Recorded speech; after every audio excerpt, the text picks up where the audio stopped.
नमस्कार दोस्तों, स्वागत है आपका गैजेट 360 हिंदी में। मेरा नाम है शुभम और आप देख रहे हो टेक आपकी जुबान में। आज हम लोग उस मुद्दे के बारे में बात करने वाले हैं जो हर किसी के दिमाग में अभी छाया हुआ है, क्योंकि अभी रिसेंटली लॉन्च हुआ है OnePlus 9 सीरीज और उसके अंदर दो स्मार्टफोन्स, एक्चुअली तीन स्मार्टफोन्स हमें देखने को मिले हैं। OnePlus 9, OnePlus 9 Pro and obviously OnePlus 9R जो सबसे अफोर्डेबल है इस पूरे सीरीज के अंदर। लेकिन OnePlus 9R के अंदर थोड़े डिफरेंसेस है जिसके बारे में हम लोग थोड़ी देर में बात करेंगे।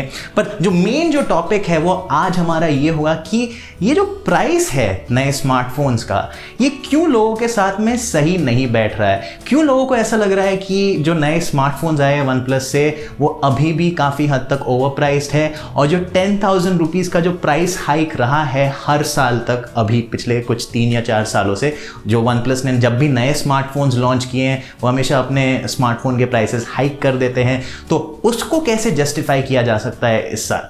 जी हाँ, ये हमारा मेन मुद्दा होने वाला है इस एपिसोड के लिए। उसके आगे हम बात करने वाले हैं कुछ एक्साइटिंग चेंजेस के बारे में, क्योंकि मैं सोच रहा हूं कि टेक आपकी जुबान में के अंदर अगर मेरे को सचमुच आपकी जुबान में टेक डालना है तो कुछ एक वैल्यू एडिशन मुझे करने होंगे, तो उसके बारे में बात करेंगे और फिर फाइनली ऑब्वियसली आपके सारे सवालों का मैं जवाब दूंगा। तो चलिए इस शो को शुरू करते हैं, लेकिन उससे पहले मैं आपको ये याद दिला दूं कि प्लीज़ हमारे वीडियो को लाइक कीजिए, क्योंकि ये जो वीडियो है हमें काफ़ी टाइम लगता है इसको बनाने में। उसके अलावा हमारे चैनल को सब्सक्राइब करें और उस बेल आइकॉन को भी दबा दें, जिससे कि आपको हमेशा हमारे सारे नए वीडियोस का नोटिफिकेशन मिलते रहे। तो चलिए मेन मुद्दे पे आते हैं, क्यों जो OnePlus 9 सीरीज का प्राइस है वो लोगों के साथ में सही नहीं बैठ रहा है। तो देखो, हम लोग थोड़ा ना टाइम ट्रैवल करते हैं, हम लोग थोड़ा पीछे जाते हैं टाइम के अंदर, जब हम लोगों ने पहली बार OnePlus का एक स्मार्टफोन देखा था, OnePlus 1। अब उसका जो टैग लाइन था वो पता है क्या था?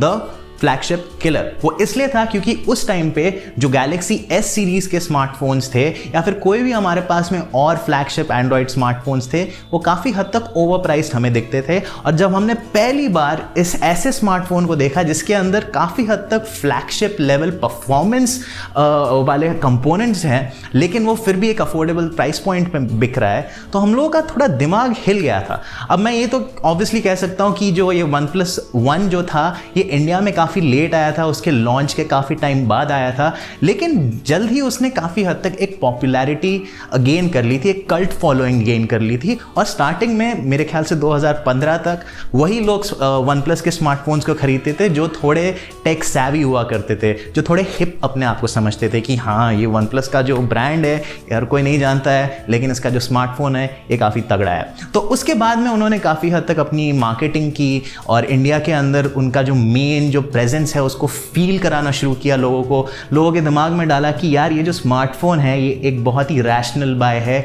आप जब इसको खरीदते हो तो आप उसके फेस वैल्यू पे नहीं जा रहे हो, आप उसके काफ़ी सारी चीज़ों के बारे में देख रहे हो, जैसे कि उसका जो UI है इतना क्लीन है, उसके अंदर हम लोग कचरा नहीं डालते हैं, जो चीज़ें आपको इंस्टॉल करनी है वो आप करोगे, हम उसे नहीं डाल के देंगे। परफॉर्मेंस के ऊपर हमारा बहुत ही ज़्यादा बड़ा फोकस है, चाहे वो स्मार्टफोन की परफॉर्मेंस हो, चाहे आप यूज़र इंटरफेस देख लो, यूज़र एक्सपीरियंस देख लो, या फिर सिर्फ बैटरी चार्जिंग देख लो कि कितने जल्दी हम लोग आपकी बैटरी को चार्ज कर देते हैं। तो ये छोटी छोटी चीज़ों के ऊपर OnePlus ने बहुत फोकस किया, और स्टार्टिंग में जो पहले 3 या 4 उनके इटरेशंस रहे हैं OnePlus 5 तक के, वो हमेशा ऐसे सोचे जाते थे कि ये सबसे ज़्यादा वैल्यू फॉर मनी स्मार्टफोन्स रहे हैं। लेकिन जब OnePlus 6 आया तब हम लोगों ने देखा कि इतना बड़ा प्राइस हाइक। जी हाँ, वो जो स्मार्टफोन था वो 36,000 रुपये का लगभग उस प्राइस पॉइंट के अंदर लॉन्च हुआ था, उसके बेस वेरिएंट के अंदर। ज़रूर उन्होंने बहुत सारी चीज़ें चेंज की थी, और कई लोग ये भी बोल रहे थे कि उन्होंने काफ़ी हद तक जो आईफोन है या फिर जो नए स्मार्टफोन जिनके अंदर ग्लास बैक लग रहा है उनको कॉपी करने की कोशिश की है। जो स्मार्टफोन का आगे का हिस्सा था उसके अंदर बिल्कुल आईफोन जैसा नॉच था, और जो पीछे का हिस्सा था मेरे ख्याल से it's one of the most best looking smartphones that I have seen. I obviously know थोड़े कलर्स के अंदर वो थोड़ा सा ब्लांड दिखता था, लेकिन जो रेड कलर था उसके अंदर मेरा काफ़ी हद तक दिल आया था। फिर उसके बाद में जब OnePlus 7 आया तब हम लोगों ने देखा कि यार 2 स्मार्टफोन्स निकाले OnePlus ने, और जो ऊपर वाला स्मार्टफोन है ये तो अब और भी ज़्यादा महंगा कर दिया है इन्होंने। और जो उनका मेन जो सिर्फ वेनिला OnePlus 7 था वो काफ़ी हद तक OnePlus 6 के प्राइस पे ही बिक रहा था। तो इसकी वजह से लोगों का जो दिमाग है वो थोड़ा सा ऐसे फिर गया था वो देख के कि यार ये क्या चल रहा है। अब हम लोग बहुत ज़्यादा कंफ्यूज हो गए हैं कि कौन से स्मार्टफोन को खरीदा जाए। और उसके बाद में अगले साल हम लोगों ने देखा कि यार ठीक है, इन्होंने कंपोनेंट्स तो नए डाल दिए अगर हम लोग हार्डवेयर के बारे में बात करेंगे, परफॉर्मेंस वाले, लेकिन कैमरा के अंदर तो कोई चेंज ही नहीं है। लेकिन उन्होंने प्राइस बढ़ा दिया अपना, उस कर्व डिस्प्ले को भी हटा दिया है जो प्रो उनके स्मार्टफोन में थी। OnePlus 7 Pro के अंदर कर्व डिस्प्ले थी, लेकिन जो 8 Pro है उसके अंदर थी, पर वो काफ़ी बहुत ही सटल टाइप की थी। अब OnePlus 9 के अंदर आते हैं तो हम लोग जितने भी तीनों स्मार्टफोन्स हैं उन सब के अंदर कर्व डिस्प्ले हटा दिया है, लेकिन एक चीज़ के ऊपर उन्होंने फोकस किया है और वो है कैमरा। तो अब हम लोगों को पूरी स्टोरी पता है कि OnePlus स्टार्ट से लेके अब तक उनका जो सफ़र था वो कैसा रहा है। लेकिन हमें एक चीज़ समझ नहीं आई कि हम लोग इतना क्यों पर्सनली लेते हैं जब भी OnePlus के स्मार्टफोन्स प्राइस हाइक के साथ में जाते हैं। तो देखिए, सबसे पहला जो रीज़न है वो ये है कि OnePlus अपने चीज़ों को डाइवर्सिफाई कर रहा है, मतलब कि वो और चीज़ें बना रहा है। वो सिर्फ अब एक स्मार्टफोन के ऊपर नहीं टिका है जैसे वो पहले टिका हुआ था OnePlus 6 तक। अब वो 2 स्मार्टफोन बनाता है, 3 बनाता है, 4 बनाता है। ठीक है, हमारे पास में Nord है, हमारे पास में OnePlus 9R है, OnePlus 9 है और OnePlus 9 Pro भी है। और इसके अलावा काफ़ी सारे लोगों को ये नहीं पता होगा या फिर वो कई बार भूल जाते हैं कि Nord के अंदर भी उनके पास 2 और वेरिएंट है, N10 और N100, जो बाहर के मार्केट्स में बिकते हैं, यूके के अंदर बिकते हैं, यूरोप के अंदर बिकते हैं। तो ये सारी चीज़ें OnePlus कर रहा है धीरे धीरे, और इसके पीछे सिर्फ एक रीज़न है कि अगर आप ज़्यादा प्रोडक्ट्स बनाते हो तो आपको और पैसे मिलते हैं। And at the end of the day her company का एक गोल होता है कि उनको और ज़्यादा प्रॉफिट्स कमाने हैं। अब ये अपने अंदर एक बुरी बात नहीं है, क्योंकि आपको इससे क्या मिल रहा है, कैटेगराइजेशन मिल रही है। क्यों? क्योंकि आपको क्लियरली पता है कि अगर आप एक मिड रेंज यूज़र हो तो आप OnePlus Nord को खरीदोगे। अगर आप उससे थोड़े ज़्यादा पैसे खर्च कर सकते हो तो आप OnePlus 9R को खरीद सकते हो, और उससे थोड़े ज़्यादा खर्च सकते हो तो OnePlus 9 और 9 Pro को भी खरीद सकते हो। लेकिन ये पर्सनली इसलिए लगती है कि जो फ्लैगशिप रेंज है OnePlus 9 और 9 Pro की, इसके अंदर बहुत ज़्यादा कन्फ्यूजन है। सबसे पहला कन्फ्यूजन है कि कौन सा लिया जाए इन दोनों में से। जो 9 है वो उसको खरीदने में काफ़ी लोगों को ऐसा लगता है कि यार मैं थोड़ा सा मिस आउट कर रहा हूँ।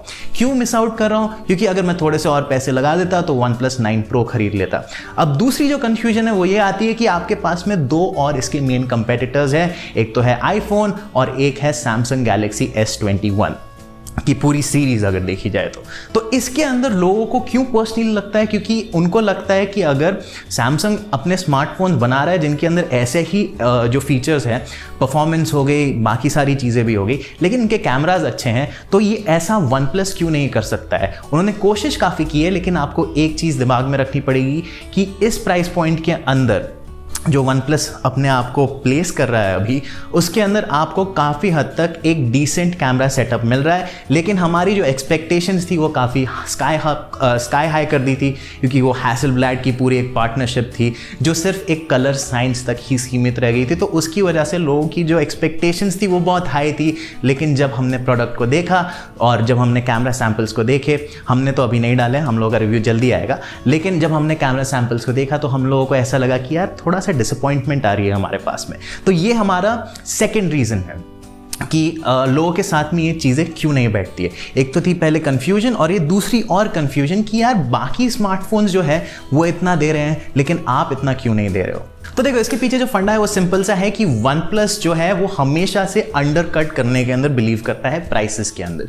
तो अगर आप देखोगे प्राइस तो ठीक है, लेकिन आप सिर्फ एक जगह पे मिस आउट कर रहे हो, और एक वो है कैमरा, और उसको बहुत ज़्यादा ब्लो आउट कर रहे हैं मीडिया के अंदर। मैं ये नहीं कह रहा कि मैं OnePlus के साइड पे हूँ, मुझे भी पता है कि उसका जो कैमरा है वो स्लाइटली इन्फीरियर ज़रूर है, लेकिन अगर आप नेट पिक करोगे तो, क्योंकि मुझे लगता है जो उसका जो हम लोग सेकेंडरी बोल रहे हैं उसका अल्ट्रा वाइड कैमरा 50 मेगापिक्सल का, और मेरे ख्याल से उसका प्राइमरी कैमरा होना चाहिए, क्योंकि वो इतना ज़्यादा वर्सेटाइल है, उससे काफ़ी हद तक अच्छे फोटोज आप खींच सकते हो। बस वही रहता है दिल के अंदर एक ऐसी ठेस पहुंच जाती है कि यार वो हैसेलब्लैड की अगर थोड़ी सी भी हार्डवेयर यूज़ कर लेते ना, तो मेरे को ऐसा लगता है कि वैल्यू फॉर मनी होता होता है उसके अंदर। तो ये प्रॉब्लम आ रही है। अब ये जो प्राइस हाइक है इसको कैसे जस्टिफाई किया जाए? सबसे पहली बात तो उन लोगों ने जो अपना पार्टनरशिप बनाया है हैसलब्लैड के साथ में, उसके अंदर काफ़ी पैसे खर्च हुए हैं, तो उसकी वजह से ये जो प्राइस हाइक है इसको जस्टिफाई करने की कोशिश की जा रही है। अब दूसरी बात ये है कि उन्होंने हार्डवेयर तो यूज़ नहीं किया है, वो इसलिए क्योंकि उनके पास में, मेरे ख्याल से, ये उन्होंने ऑफिशियली नहीं बोला है, लेकिन मेरे ख्याल से उनके पास में काफ़ी छोटी सी टाइम फ्रेम थी, ज़्यादा लंबी टाइम फ्रेम नहीं थी। इसलिए मेरे ख्याल से ऐसा लगता है कि जो डिज़ाइन और जो ब्लूप्रिंट्स है, ये सारे छोटे छोटे कंपोनेंट्स बनाने के, चाहे वो लेंस हो गए, चाहे सेंसर्स हो गए, या कोई भी अगर फोटोग्राफी का जो हार्डवेयर है उसको बनाने में काफ़ी टाइम लगता है, काफ़ी रिसर्च लगती है, तो उसकी वजह से अभी एट द मोमेंट वो एक रेडिली बेक्ड प्रोडक्ट नहीं था, इसलिए आपको ये चीज़ें नहीं देखने को मिलेगी। लेकिन क्योंकि ये एक 3 साल की पार्टनरशिप है, आप एक्सपेक्ट कर सकते हो कि आगे जाके आपको ऐसे स्मार्टफोन्स मिले वन प्लस की तरफ से जो काफ़ी हद तक लाइका और हुआवे वाले पार्टनरशिप की तरह हो, जिसके अंदर लाइका लेंसेज बनाता था और उनके जो काफ़ी हद तक जो प्रोसेसिंग होती थी उसके अंदर भी उनका इनपुट मिलता था हुआवे को। तो उनके जो कैमरास थे उसके लिए जाने जाते थे P20, P30, Mate 10, Mate 20 Pro, ये सारे स्मार्टफोन्स काफ़ी हद तक इनोवेटिव थे, लेकिन वो इनोवेशन हम लोगों को इस स्मार्टफोन में नहीं देखने को मिल रही है। तो इनका जो ऑब्सेशन है अंडरकट करने का, उसकी वजह से ये हमारे दिमाग के अंदर ऐसे काफ़ी हद तक डिसअपॉइंटमेंट आ जाती है कि यार हम लोगों को थोड़ा सा बेटर कुछ दे देते तो हम लोग खुश रहते। लेकिन अगर आप ध्यान से सोचोगे कि जो डिफरेंस रहा है एक वन प्लस स्मार्टफोन के अंदर और एक सैमसंग के स्मार्टफोन के अंदर, वो अभी तक बिल्कुल सेम ही है। जब से OnePlus 1 आया है तब से लेके अब तक कहीं ना कहीं आपको कॉम्प्रोमाइजेस देखने को मिलेंगे, और वो इसलिए देखने को मिलेंगे क्योंकि वो एक सस्ता स्मार्टफोन है। चलिए, ये तो रहा हमारा पहला सेगमेंट। अब आते हैं हम लोग दूसरे सेगमेंट की तरफ, और वो क्या है? वो है कि हम लोग क्या नई चीज़ें इंट्रोड्यूस करने वाले हैं। तो सबसे पहली बात तो मैं एक चीज़ ये इंट्रोड्यूस करना चाहता हूँ कि अगर आपको सचमुच टेक के बारे में जानना है या किसी भी चीज़ के बारे में जानना है, तो आपको उसके न्यूज़ के बारे में हमेशा अप टू डेट होना पड़ेगा। अब मैं अभी एट द मोमेंट एक डेली न्यूज़ की सीरीज़ शुरू करने की कोशिश करूंगा, लेकिन वो अभी एकदम इमीडिएटली मैं नहीं कर पाऊंगा। तो मैं क्या कर रहा हूँ, मैं अपने टेक आपकी ज़ुबान के अंदर ही कोशिश कर रहा हूँ कि जो न्यूज़ है उसको या तो पहले या फिर दूसरे सेगमेंट के अंदर रखूँ, जिससे कि हम लोग फटाफट कैचअप कर पाए। तो ऑब्वियसली हमारे पास में एक मेन मुद्दा तो होगा बात करने का, लेकिन उसके अलावा हम लोग और भी टेक के जो खबरें हैं पूरे हफ्ते में जो चली है उनके बारे में भी बात करेंगे। अब दूसरे जो चेंज होंगे वो ये होंगे कि मैं कोशिश करना चाहता हूँ कि जो मैंने गलतियाँ की हैं या फिर जो चीज़ें मेरे से स्लिप हो गई है मेरे वीडियोस के अंदर, मैं उनके बारे में आपको बताऊं एक वीडियो फॉर्मेट के अंदर। मैं ऑब्वियसली कमेंट्स के अंदर तो हमेशा एक कमेंट डाल देता हूं कि जब मैं देखता हूं कि यार आपने गलती की है, ये जो स्मार्टफोन का डिस्प्ले है इसका साइज़ आपने गलत बताया है या फिर कोई और स्पेसिफिकेशन मैंने गलत बता दी हो। मैं बिलीव करता हूँ कि मिस इन्फॉर्मेशन से बुरी चीज़ कोई नहीं है। तो जब भी मैं देखता हूँ मैंने गलती की है, मैं हमेशा एक मिस्टेक एक्सेप्ट करने की कोशिश करता हूँ और उसके बाद में उसे करेक्ट करने की कोशिश करता हूँ। और अब मैं चाहता हूँ कि आप लोगों को मैं बताऊँ कि मेरे से गलती हुई है या फिर एक स्लिप अप हो गया है, तो आपको भी एक बेटर सोर्स ऑफ नॉलेज मिल जाए और आपको एक कंप्लीट होलिस्टिक नॉलेज मिले उस पर्टिकुलर प्रोडक्ट की। तीसरी चीज़, ये टेक आपकी ज़ुबान के अंदर नहीं लागू होगी, ये मैं सेपरेटली बना रहा हूँ। एक यूट्यूब शॉर्ट्स थोड़े वीडियोस बनाने की कोशिश करूँगा जिसके अंदर मैं स्मार्टफोन लाइफ हैक्स या फिर हाउ टू वीडियोस एक 15 सेकंड फॉर्मेट के अंदर इंक्लूड करने की कोशिश करूँगा। इससे क्या होगा कि आपको जो कंटेंट है वो पूरी 3 मिनट वीडियो के लिए नहीं देखना पड़ेगा, आपको उस इंट्रो के लिए नहीं बैठना होगा, आपको वो बोरिंग से जो विजुअल्स है वो देखने को नहीं मिलेंगे। फटाफट आप उस फीचर के बारे में जान सकते हो, उस लाइफ हैक के बारे में जान सकते हो और उसको शेयर भी कर सकते हो अपने दोस्तों के साथ में। और ये क्योंकि एक नया फीचर है, ये मुझे खुद को ट्राई करना है, तो आप मुझे कमेंट्स के ज़रिए ज़रूर बताएं ये चेंजेस मैं लाने वाला हूँ हमारे हिंदी चैनल के अंदर, ये आपको कैसे लग रहे हैं। प्लीज़ कमेंट्स में मेरे को ज़रूर बताएं। तो चलिए दोस्तों, अब आते हैं हम मेरे और आपके दोनों के फेवरेट सेगमेंट के अंदर, जिसके अंदर मैं आपके जितने भी सवाल है मैं उनका जवाब दूंगा। तो सबसे पहले शुरू करते हैं हम गुड्डू कुमार जी के सवाल के साथ में, जो उन्होंने पिछली बार पूछा था। वो पूछ रहे थे कि क्या आपने संदेश का जो ऐप है जो गवर्नमेंट ऑफ इंडिया ने बनाया है उसको यूज़ किया है या नहीं किया है। उस टाइम पे मैंने बोला था मैंने नहीं किया है, लेकिन इस बार मैंने किया और ये है मेरे ओपिनियंस उस ऐप के बारे में। तो सबसे पहली बात मुझे ये लगता है कि उसके अंदर जो यूज़र फ्रेंडलीनेस है वो इतनी ज़्यादा प्रेजेंट नहीं। तो सबसे पहली बात तो जब आप उस ऐप को ज्वाइन करते हो और यूज़ करना शुरू करते हो तो आपको आपके दोस्त मिलेंगे ही नहीं ज़्यादा। मेरे को तो सिर्फ एक दोस्त मिला है उस ऐप के ऊपर, और वो भी मेरा एक प्रोफेशनल कॉन्टैक्ट है, तो मैं उसके साथ में बात कैसे करनी शुरू करूँ। अब दूसरी बात ये है कि ये जो ऐप है ये आपके लिए और मेरे लिए, मतलब जैसे रेगुलर एंड यूज़र होते हैं जो हम लोग कैजुअल यूज़ के लिए ऐसे मैसेजिंग ऐप्स को यूज़ करते हैं, वो मेरे को नहीं लगता है कि उन लोगों के लिए फोकस्ड है। ये किन के लिए फोकस्ड है? ये इंडस्ट्री प्रोफेशनल्स के लिए फोकस्ड है, ये उन लोगों के लिए फोकस्ड है जो गवर्नमेंट के अंदर काम करते हैं। तो अगर उनके पास में ये ऐप है और उनके कॉलीग्स के पास में भी ये ऐप है तो ये बहुत ही हद तक उनके लिए हेल्पफुल होगा। जैसे कि हम स्लैक को यूज़ करते हैं, स्लैक भी एक ऐसा ही ऑफिशियल कम्युनिकेशन का ऐप है, तो ये लगभग उस टेरिटरी में जा रहा है। स्लैक के अंदर भी आप इमोजीज भेज सकते हो, आप कॉल्स कर सकते हो, आप मैसेजेस तो भेज ही सकते हो, उसके साथ में आप टेक्स्ट फाइल्स भेज सकते हो, बहुत सारी चीज़ें भेज सकते हो। तो ये उसकी तरफ काफ़ी हद तक एक उसका कंपेटिटर टाइप का सोच सकते हो, लेकिन ये एक प्रोफेशनल स्पेस के अंदर होगा। अगर आप व्हाट्सएप के लिए पूछ रहे हो तो आपको वैसी जो चिल वाइब होती है व्हाट्सएप यूज़ करने की, घर के लोग आ रहे हैं और आपने ग्रुप बना लिया है, इसके अंदर भी ग्रुप तो बन ही सकता है, पर वैसे टाइप का नहीं होगा कि जिसके अंदर आपके दोस्त आपसे बात कर रहे हो। पर ये अभी एट द मोमेंट ऐसा है। मुझे नहीं पता कि आगे जाके कितने लोग इस ऐप को यूज़ करेंगे और उनको कितना पसंद आएगा ये ऐप, क्या ये ऐप उनके नीड्स को टेलर करेगा,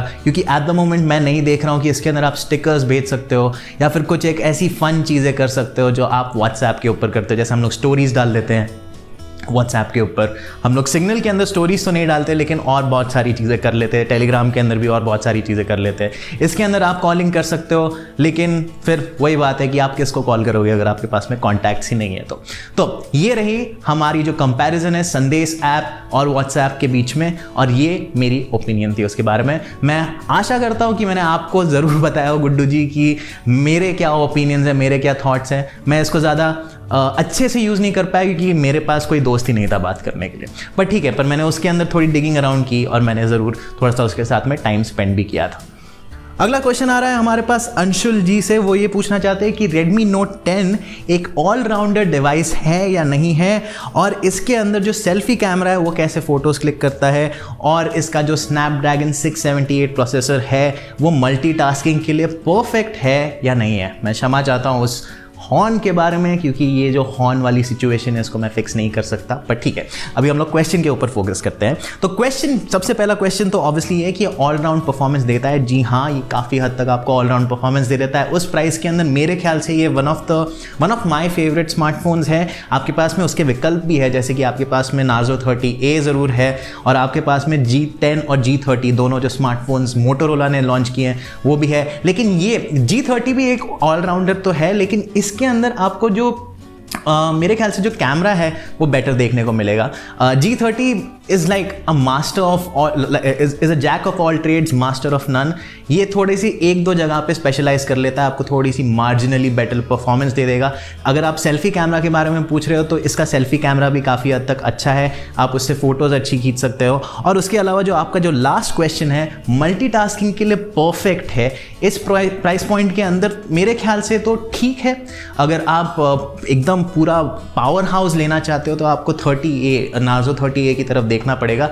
लेकिन मेरे हिसाब से ये मल्टीटास्किंग के लिए, अगर आपका कैजुअल यूज़ है और अगर आप थोड़े बहुत गेम्स इधर उधर खेल लेते हो तो आपका इससे काम चल जाना चाहिए। चाहे आप कॉल ऑफ ड्यूटी भी खेल रहे हो तो उसके अंदर भी हम लोगों को काफ़ी रीजनेबल रिजल्ट्स देखने के लिए मिले थे स्मार्टफोन के साथ में।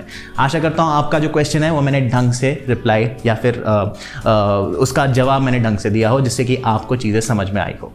अगला क्वेश्चन आ रहा है अनूप पेडनेकर जी से। मैं आपको एक शाउट आउट देना चाहता हूँ कि हम दोनों के बीच में एक गोवा कनेक्ट है, क्योंकि मैं भी पेडने में काफ़ी बार गया हूँ तो अच्छी जगह है। एनीवे, हम लोग बात करते हैं क्वेश्चन के बारे में। जो क्वेश्चन है वो है, ओवर प्राइस तो है ये OnePlus 9 की सीरीज़, और जो OnePlus 8, 8T, 8 Pro है वो भी अच्छे ऑप्शंस हैं आजकल की डेट में, और जो 9R और 9 है इनके अंदर 2 5G के बैंड्स है। कुछ और भी स्मार्टफोन्स लॉन्च होने वाले हैं थोड़े फ्लैगशिप सेगमेंट के अंदर, तो क्या उनके लिए वेट करना सही रहेगा? तो देखिए, आपने अच्छे वैलिड पॉइंट्स तो रखे हैं आगे, और आप ये भी कहना चाहते हो कि जो 8 और 8T है इनके जो प्राइसेस है ये तो कम है, लेकिन आपको वही टाइप की परफॉर्मेंस मिल रही है और बहुत सारे ऐसे फीचर्स मिल रहे हैं जो आपको टेक्निकली मतलब 10,000 रुपये देने के बाद में नहीं चाहिए होंगे, मतलब एक्स्ट्रा आपको नहीं देना है। वो बहुत ही वैलिड पॉइंट है। और अगर आपको नहीं देने पैसे एक्स्ट्रा और आप अगर एक थोड़े से कम क्वालिटी वाले कैमरा मॉड्यूल के साथ में सर्वाइव कर सकते हो, तो ऑब्वियसली इन तीनों स्मार्टफोन को, जो भी आपने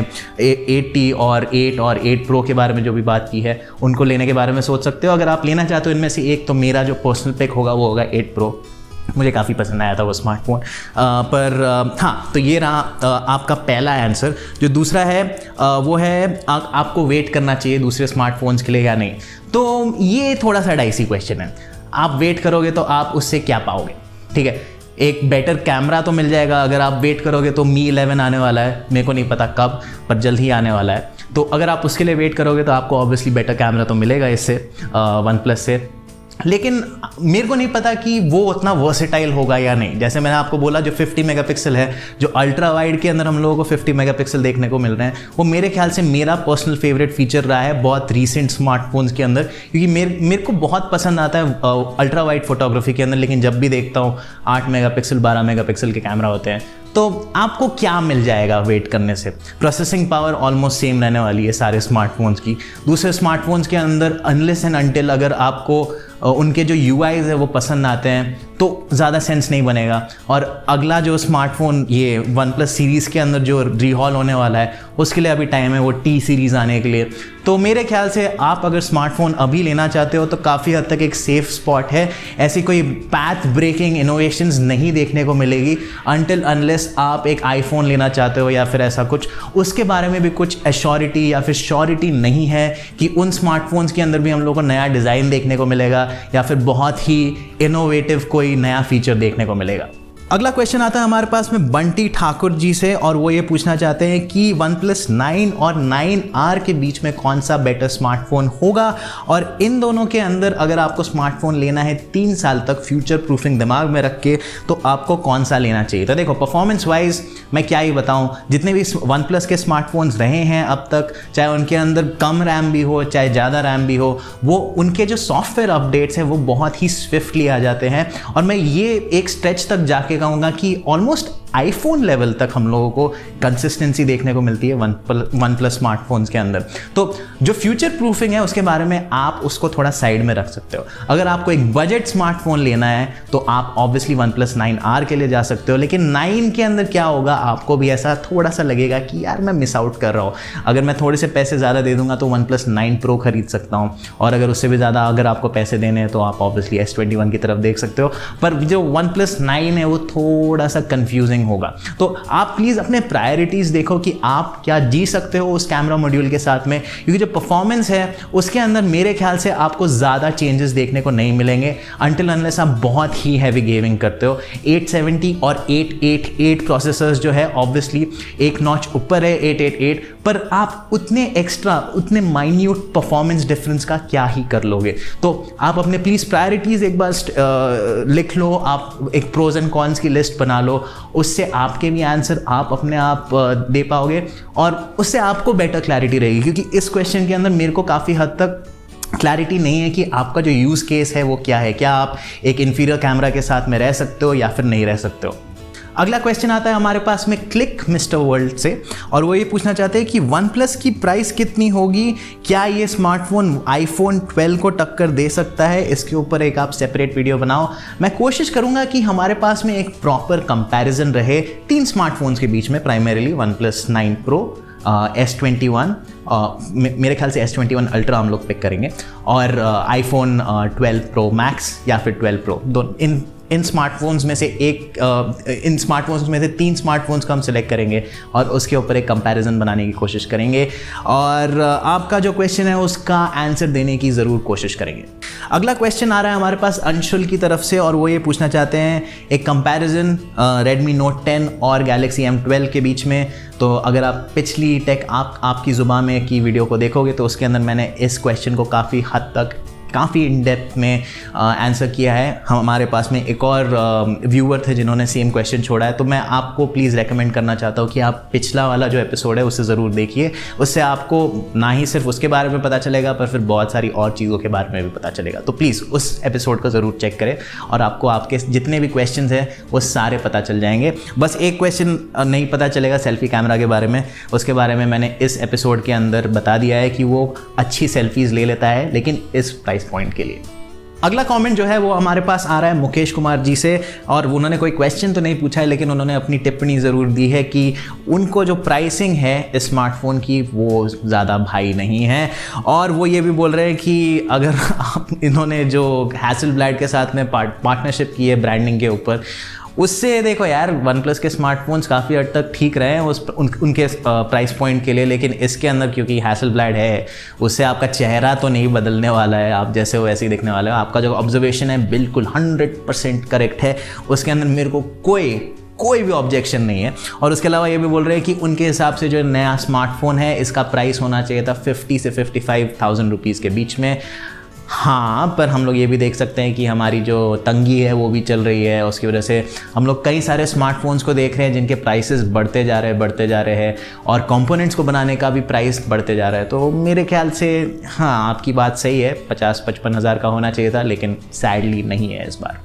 अगला क्वेश्चन महेश कुमार जी से, दोनों के काफ़ी सेम नाम है, मुकेश कुमार महेश कुमार, पर इनका क्वेश्चन बहुत ही इंटरेस्टिंग है और ये मेरे दिमाग में सबसे पहले आया था। बहुत सारे लोग क्या कर रहे हैं, S21 के साथ में कंपेयर कर रहे हैं OnePlus 9 सीरीज़ को, लेकिन उन्होंने एकदम करेक्ट चीज़ को पकड़ा है और वो पकड़ा है ROG फ़ोन और OnePlus 9 सीरीज़ के स्मार्टफोन्स को। इन दोनों के बीच में क्या टक्कर हो सकती है या नहीं हो सकती है। तो देखिए, एकदम आइडेंटिकल स्टार्टिंग प्राइसेस है दोनों स्मार्टफोन्स के अंदर, 65-69,000 रुपीज़ के आसपास। तो आपको बहुत सारे ऐसे फीचर्स देखने को मिल जाएंगे जो दोनों के बीच में ओवरलैप हो रहे हैं। रैम आपको सेम प्रोसेसर देखने को मिल रहा है, लेकिन अगर आपको कैमरा देखना है तो मेरे हिसाब से जो OnePlus 9 सीरीज़ का कैमरा है वो काफ़ी हद तक बेटर है हमारे ROG फ़ोन के कैमरा से।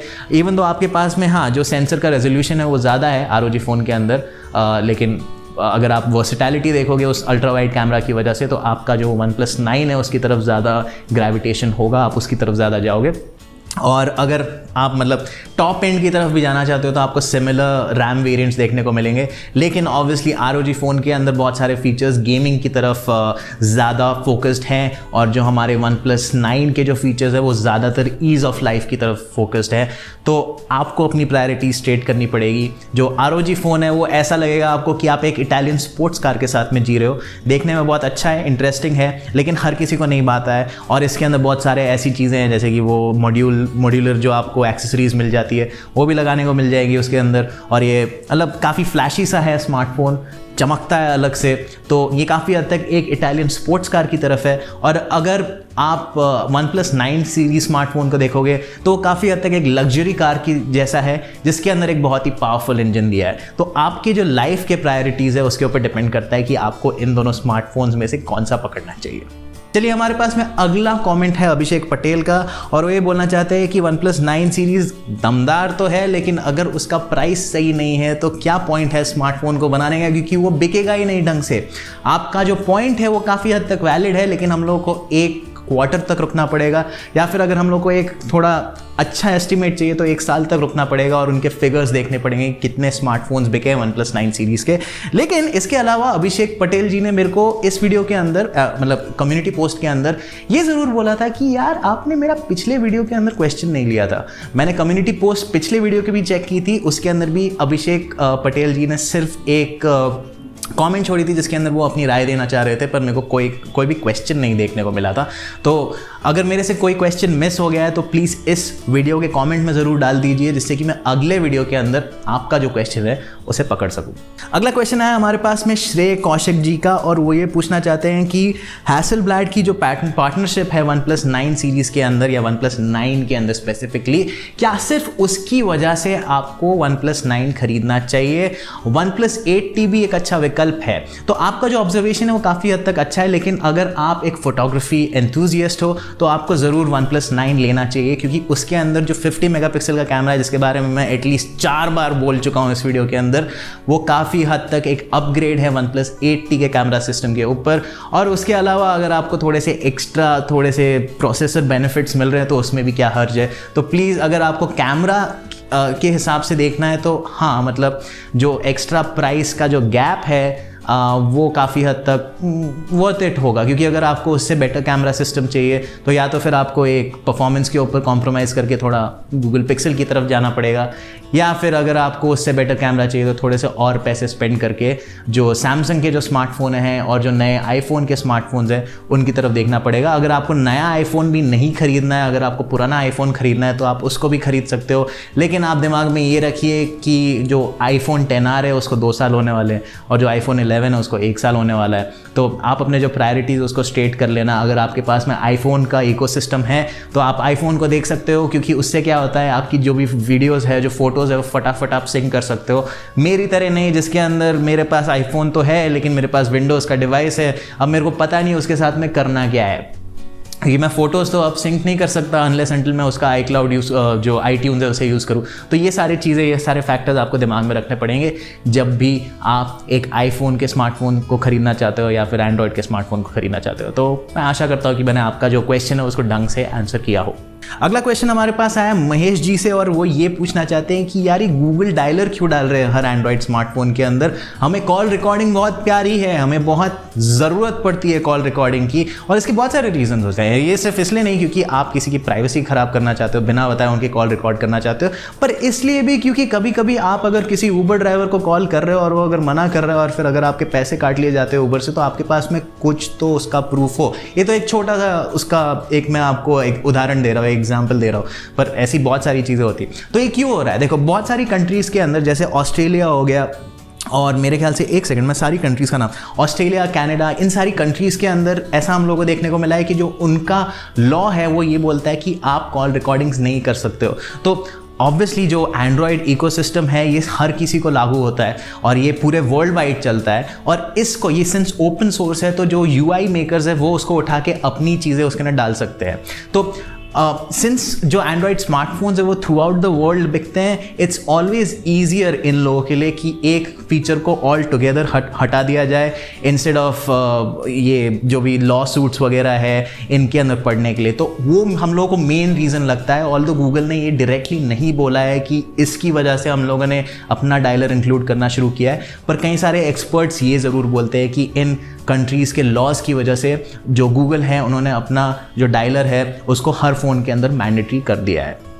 अगला कमेंट आया हमारे पास में अरुण जी से, और वो ये बोलना चाहते हैं कि उनको हमारी OnePlus 9 सीरीज़ की अनबॉक्सिंग बहुत ज़्यादा पसंद आई थी। तो थैंक यू वेरी मच। ये जो वीडियोस है ये हम आपके लिए बनाते हैं और हमेशा आशा करते हैं कि आपको हमारी वीडियोस पसंद आई हो, तो आपके कॉम्प्लीमेंट्स के लिए बहुत बहुत धन्यवाद। उसके बाद में इन्होंने एक क्वेश्चन पूछा है कि इन दोनों स्मार्टफोन्स OnePlus 9 सीरीज़ और S21 सीरीज़ जो है, इन दोनों के बीच में अगर आप कंपैरिजन करोगे तो विनर कौन होगा, और इसके अंदर अगर आप S21 Plus और OnePlus 9 Pro के बीच में किसी को चूज़ करना चाहते हो तो आपके हिसाब से कौन सा बेटर स्मार्टफोन होगा? आंख बंद करके ऑब्वियसली अगर आप अफोर्ड कर सकते हो S21 Plus को तो आप ऑब्वियसली S21 Plus को ले सकते हो, क्योंकि इसके अंदर आपको एक बेटर कैमरा सिस्टम देखने को मिलेगा ओवरऑल। मैं इसलिए नहीं बोल रहा हूँ क्योंकि हाँ उसके अंदर आपको कुछ एकदम हाई मेगापिक्सल काउंट नहीं देखने को मिलते हैं या फिर स्पेस जूम नहीं देखने को मिलता है, लेकिन मार्जिनली बेटर जो हम लोगों ने फ़ोटो के जो सैम्पल्स देखे कंपैरिजन के अंदर वो ये बेटर आपको देगा। लेकिन इसके अंदर एक चीज़ ये सोचने की है कि OnePlus 9 सीरीज़ जो है और जो S21 है इनके बीच में जो कंपैरिजन करने जाते हो तो ये S21 Plus जो है ये इतना अच्छा कंपेटिटर नहीं है आपके 9 Pro के लिए। क्यों? क्योंकि उसका जो 9 Pro का जो बेस वेरिएंट है वो S21 का जो बेस स्मार्टफोन है वनीला S21 जो है गैलेक्सी S21, सिर्फ S21 उसके बेस वेरिएंट से भी कम के अंदर शुरू होता है। तो how can you possibly compare these two smartphones OnePlus 9 Pro और इसको? तो थोड़ा सा अनफेयर सा कंपैरिजन है, लेकिन हाँ अगर आपको सिर्फ कैमरा देखना है तो ये बेटर है। अगर आपको बाकी चीज़ें देखनी है तो ऑलमोस्ट सिमिलर है, बैटरी कैपेसिटी सिमिलर है, आपको जो डिस्प्ले है वो भी काफ़ी हद तक सिमिलर ही देखने को मिलेगा। इसके अंदर भी 120 हर्ट्ज़ का ही डिस्प्ले रिफ्रेश रेट है। उसके अंदर आपको थोड़ी मार्जिनली बेटर जो पिक्सल डेंसिटी है वो ज़्यादा देखने को मिलेगी डिस्प्ले के अंदर। लेकिन उसके अलावा अगर आप 888 और इसके एक्सिनोस प्रोसेसर को कंपेयर करोगे तो रियल वर्ल्ड यूजेज के अंदर ज़्यादा डिफरेंसेस नहीं देखने को मिलेंगे। UI जो है वो एक पर्सनल प्रेफरेंस है, तो अगर आपको ये One UI ज़्यादा पसंद आती है या फिर Oxygen OS ज़्यादा पसंद आता है तो वो आपके ऊपर है। पर अदरवाइज कैमरा के हिसाब से ऑब्वियसली Galaxy S21। अगर आप प्राइस देखना चाहते हो तो OnePlus 9 Pro। ज़्यादा चीज़ों के ऊपर आप मिस आउट नहीं करोगे, बस वो कैमरा एक चीज़ है जिसके लिए आपको देखना पड़ेगा। अगला क्वेश्चन है हमारे पास में राकेश चौधरी जी से। ये पूछना चाह रहे हैं कि Realme स्मार्ट टीवी 32 इंच और Nokia स्मार्ट टीवी 32 इंच दोनों सेम प्राइस पे बिक रहे हैं 13,999 के। अब इन दोनों के बीच में अगर आपको कोई टीवी खरीदना है तो कौन सा लेना है? UI वाइज ज़्यादा डिफरेंस नहीं है, डिस्प्ले वाइज ज़्यादा डिफरेंस नहीं है। दोनों की जो विजुअली अगर आप दोनों डिस्प्लेस को देखोगे आपको ज़्यादा डिफरेंस देखने को नहीं मिलेगा। एस्थेटिकली आपकी चॉइस है। मेरे हिसाब से मेरे को थोड़ा मिनिमलिस्ट लगता है जो नोकिया का टीवी है, पर वो आपके ऊपर डिपेंड करता है कि आपको दोनों में से कौन से टीवीज़ अच्छे लग रहे हैं और आपके घर के डेकोर के अंदर कौन सा बेटर सूट करता है। और उसके आगे आपके पास में क्या है, एक पॉइंट ऑफ कंटेंशन है, एक डिफरेंस है दोनों टीवीज़ के बीच में, और वो भी कुछ इतना खास बड़ा नहीं है।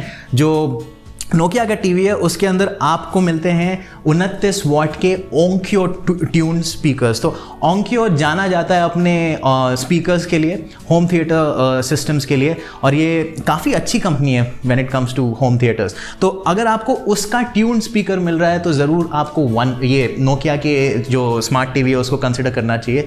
और अगर आपको उतनी बड़ी कोई ज़्यादा उसकी वो नहीं है, क्या बोलते हैं, परवाह नहीं है, अगर आपके पास में खुद का होम थिएटर है या फिर साउंड बार पड़ा हुआ है तो प्लीज़ Realme टीवी को कंसिडर करिए। पर अदरवाइज आपको ज़्यादा डिफरेंसेस नहीं देखने को मिलेंगे दोनों टीवीज़ के अंदर। अगला क्वेश्चन है जावेद खान जी से, और वो पूछना चाहते हैं कि क्या OnePlus 8 Pro वाले कस्टमर्स को अपग्रेड करना चाहिए या नहीं। इस पूरे वीडियो की थीम ही एक है कि अगर आपको कैमरा परफॉर्मेंस बेटर चाहिए और आप ज़्यादा फ़ोटोज़ खींचते हो तो ज़रूर आपको अपग्रेड करना चाहिए। पर क्या आपके पास में एक्स्ट्रा 10,000 रुपये हैं, वो आपको पूछने के लिए है, वो आपका बैंक बैलेंस है, मैं उसके बारे में ज़्यादा कुछ नहीं कर सकता। लेकिन अगर आप कैमरास के साथ में फ़ोटोज़ खींचते हो तो ज़रूर आपको अपग्रेड करना चाहिए। पर अगर आपको उतनी परवाह नहीं है उसकी और अगर आपको बाकी चीज़ें करनी है तो ज़्यादा कुछ डिफरेंस नहीं है। आपको रियल वर्ल्ड यूज़ के अंदर ज़्यादा डिफरेंस नहीं देखने को मिलेगा दोनों स्मार्टफोन्स। अगला क्वेश्चन आता है हमारे पास में सैयद मोहम्मद इरशाद जी से, और वो ये बोलना चाहते हैं कि जो OnePlus 9 Pro है उन्होंने जब स्मार्टफोन को देखा तो उन्हें काफ़ी दमदार लगा, लेकिन जो प्राइस है वो थोड़ा उनके लिए ज़्यादा था। तो उसके लिए उसकी वजह से ये पूछना चाहते हैं, और उसके अलावा उन्होंने एक बहुत ही अच्छी चीज़ बोली है। जितना हंगामा था कैमरे का वो तो ठीक है, पर खोदा पहाड़ निकली बकरी वाली कहावत इनको याद आ रही है। तो जो आपका अंदाज़ है इस पूरी सिचुएशन को एक्सप्रेस करने का, वाह क्या बात है, आपका जो दिल है वो एकदम पोएट का है। थैंक यू, बहुत ही अच्छा लगा ये कमेंट पढ़ के। उसके अलावा ये बोल रहे हैं कि इनकी जो प्रायोरिटीज़ है ये एक कर्व 2K डिस्प्ले के ऊपर है और इनको कैमरा से ज़्यादा फ़र्क नहीं पड़ता है अपेरेंटली। और अगर ये एक एक्सचेंज यूज़ करते हैं तो इनको OnePlus 8 Pro के ऊपर काफ़ी हद तक एक अच्छा सा डील मिल रहा है। लेकिन जो क्वेश्चन है क्या इनको Mi 11 तक का इंतज़ार करना चाहिए, तो बहुत ही वैलिड और बहुत ही अच्छा क्वेश्चन पूछा है आपने। अगर आपको कैमरा से ज़्यादा फ़र्क नहीं पड़ता है तो आप OnePlus 8 Pro any day any time ले सकते हो। अगर आपको डिज़ाइन बहुत पसंद है तो मेरे ख्याल से ये जो Mi 11 है इसका जो डिज़ाइन है ये मेरे हिसाब से बेटर है। और तीसरी बात, उसके अंदर एक 108 मेगापिक्सल का कैमरा है। बाकी जो स्पेसिफिकेशंस है, प्रोसेसर देख लो, ये वो देख लो, वो लगभग सेम ही है, आपको ज़्यादा डिफरेंसेस देखने को नहीं मिलेंगे। अभी हमारे पास में OnePlus के अंदर भी 65 वॉट का फास्ट चार्जर देखने को मिल रहा है, तो वो भी अच्छी बात है। तो ऑब्वियसली ये जो 3 रीज़न मैंने आपको बताए हैं, एक तो ऑब्वियसली हो गया लुक्स, एक हो गया कि जो कैमरा है वो कितना आपको इम्पॉर्टेंट है, और तीसरा आपको क्या MIUI पसंद है। अगर आपको पसंद है तो आप उसको ज़रूर ले सकते हो। मेरे को वो नहीं जमता है ज़्यादा। ऑब्वियसली प्रीमियम स्मार्टफोन्स के अंदर जो सीरीज़ है उसके अंदर आपको ज़्यादा ब्लोटवेयर और ऐड देखने को नहीं मिलेगा। बस मेरे को जो उसका विजुअल एस्थेटिक है वो ज़्यादा पसंद नहीं है। तो ये सारी चीज़ें अगर आपको पसंद आई हो तो आप प्लीज़ Mi 11 के लिए वेट करो। अगर आपको नहीं है पसंद ये चीज़ें और अगर आप इतना ज़्यादा प्रायोरिटाइज़ नहीं करते हो इनको, तो आप ऑब्वियसली OnePlus 8 Pro को ज़रूर खरीद सकते हो। नीरज जी ने बहुत ही इंटरेस्टिंग चीज़ को पॉइंट आउट किया है। सबसे पहली बात तो मेरी टी शर्ट्स को उन्होंने पॉइंट आउट किया, उनको मेरी टी शर्ट्स बहुत पसंद है, थैंक यू। आज मैं गूगल पिक्सल एडिशन बन के आया हूँ। जी हाँ, अगर आपको याद होगा तो पहले गूगल एक पिक्सल एक पैंडा एडिशन में आता था, ब्लैक और वाइट में। सो मैं आज गूगल पिक्सल हूँ। उसके अलावा इन्होंने ये बोला है कि जो भी सज्जन OnePlus 9 सीरीज़ का मोबाइल खरीदेगा वो खरीदने से पहले सैमसंग गैलेक्सी सीरीज़ या एप्पल का स्मार्टफोन का प्राइस चेक करेगा। और वो इसलिए क्योंकि OnePlus एक ऐसे मुकाम पे नहीं आया है जिसके अंदर उसका जो प्राइस है वो आप जस्टिफाई कर सको। अभी भी उनका जो इलाका है उसके अंदर अभी भी लोग OnePlus को इतने अच्छे से नहीं जानते हैं, और Oppo, Vivo, Redmi, Samsung, Apple के आईफोन और रियलमी को ही ज़्यादा जाना जाता है। जो महंगा स्मार्टफोन है वो या तो सिर्फ सैमसंग या फिर एप्पल के स्मार्टफोन्स लिए जाते हैं। आपका पॉइंट काफ़ी हद तक वैलिड है, लेकिन मेरे को एक बात ज़रूर बता दो कि आप कौन से इलाके से हो। आपने ये तो बोला है कि आपका इलाका है, लेकिन मुझे प्लीज़ बताओ, मैं जानना चाहता हूँ कि आप कहाँ से हो। मुझे कमेंट्स के अंदर ज़रूर बताओ कि आप कौन से इलाके से हो। आपका जो पॉइंट है वो काफ़ी हद तक वैलिड है। लोगों को अभी भी इतनी अवेयरनेस नहीं है OnePlus एज अ ब्रांड के लिए। चलिए, ये तो रहे आपके क्वेश्चंस। अब हम बात करने वाले हैं उन चीज़ों के बारे में जिनके अंदर मैंने गलतियां की हैं, और वो चीज़ें जो मैंने शायद मिस आउट कर दी हो अपने वीडियोस के अंदर। तो सबसे पहली जो मिस्टेक की थी मैंने, वो की थी Redmi Note 10 के रिव्यू के अंदर। और इसके अंदर मैंने सेल्फी कैमरा बताया था 16 मेगापिक्सल का, लेकिन वो एक्चुअली था 13 मेगापिक्सल का। मेरे एंड पे गलती है, क्षमा चाहते हैं। पर thank you Abhishek Patel ji as always इस मिस्टेक को पॉइंट आउट करने के लिए। और उसी वीडियो के अंदर मैंने एक और चीज़ मिस कर दी थी, और वो थी उस डिस्प्ले की रिफ्रेश रेट। और मैंने एक्चुअली ये भी मिस कर दिया था कि वो एक AMOLED पैनल है, तो उसका जो AMOLED पैनल है उसकी रिफ्रेश रेट है 60 हर्ट्ज। और थैंक यू अजय जी इस क्वेश्चन को पूछने के लिए। अब आप जानते हो कि 60 हर्ट्ज का उसके अंदर पैनल है। मैंने ऑब्वियसली कॉमेंट किया था, पर हाँ, गेटिंग इट आउट। उसके अलावा अजय जी की एक बहुत ही अच्छी टिप्पणी है कि जो भी मोबाइल रिव्यू हम करते हैं उसके एंड के अंदर उनको विकल्प जानने हैं, उनको ऑल्टरनेटिव्स जानने हैं। तो हाँ, मैंने G30 के अंदर आपको ऑल्टरनेटिव्स दिए हैं, G10 के अंदर भी ऑल्टरनेटिव्स दिए हैं, मोटो G10, मोटो G30। तो हाँ, मैं धीरे धीरे जो ऑल्टरनेटिव्स हैं वो भी इंक्लूड करने की कोशिश करूँगा, क्योंकि मुझे भी ऐसा लगता है कि अगर मैं आपको बाकी चीज़ों के बारे में ना बताऊँ और उसी स्मार्टफोन के बारे में बात करूँ तो उसका ज़्यादा कॉन्टेक्स्ट नहीं बैठेगा दिमाग में। सो थैंक यू उस टिप के लिए, मैं उसे हमेशा यूज़ करूँगा। और ये है मेरी favourite comment of the week, Iqbal Hamdam से। उन्होंने पॉइंट आउट किया है मेरा बोलने का अंदाज़, जिसके अंदर मैं जो एक्सप्लेनर की थी मैंने रिसेंटली, उसके अंदर मैं बता रहा था, रैम के बारे में एक्सप्लेनर थी, उसके अंदर मैं ऐसे बात करता हूँ, ठीक है, ठीक है, ठीक है। हर दूसरे लाइन के बाद में मैं ठीक है करता हूँ, और अगर मैं ठीक है नहीं बोल रहा हूँ तो मैं ठीक नहीं है बोलता हूँ। और उसके अलावा मैंने उदाहरण को भी बहुत यूज़ किया है। तो हाँ, मैं कोशिश करूँगा कि मेरी जो फ्लो है बात करने की वो इतनी रिपीटेटिव ना रहे। और ये लेके आ जाता है हमें इस वीडियो के एंड तक। मैं बहुत ज़्यादा क्षमा चाहता हूँ कि अगर आपको जो नॉइज़ के डिस्टर्बेंसेस है, हॉर्न हो गए, खटखट चल रही है, ऊपर कंस्ट्रक्शन चल रहा है, अगर उससे आपको थोड़ी सी भी दिक्कत हुई हो तो उसके लिए मैं क्षमा चाहता हूँ। पर उसके अलावा मैं आशा करता हूँ कि आपको ये वीडियो बहुत पसंद आई हो, और अगली बारी जब हम लोग नई वीडियो बनाएंगे तो उसके अंदर जो भी मैंने चेंजेस बताए थे उसको इंक्लूड करने की कोशिश करूँगा। याद रखिए कि अगर आपको हमारा कंटेंट पसंद आता है तो प्लीज़ हमारे वीडियोस को लाइक करें। वो एल्गोरिदम की वजह से ना, अगर आप लाइक करते हो वीडियो तो हम लोग काफ़ी हद तक आगे पहुँच जाते हैं। तो प्लीज़ लाइक करना कंसिडर करें, अपने दोस्तों के साथ में वीडियो को भी शेयर करें, जिससे कि हमारी वीडियो जो है स्नोबॉल होके थोड़ी और बड़ी हो जाए और उसके ऊपर व्यूअर्स आते रहे। और ये भी याद रखें कि टेक की सारी खबरों के लिए ज़रूर लॉग इन करें hindi.gadget360.com पे।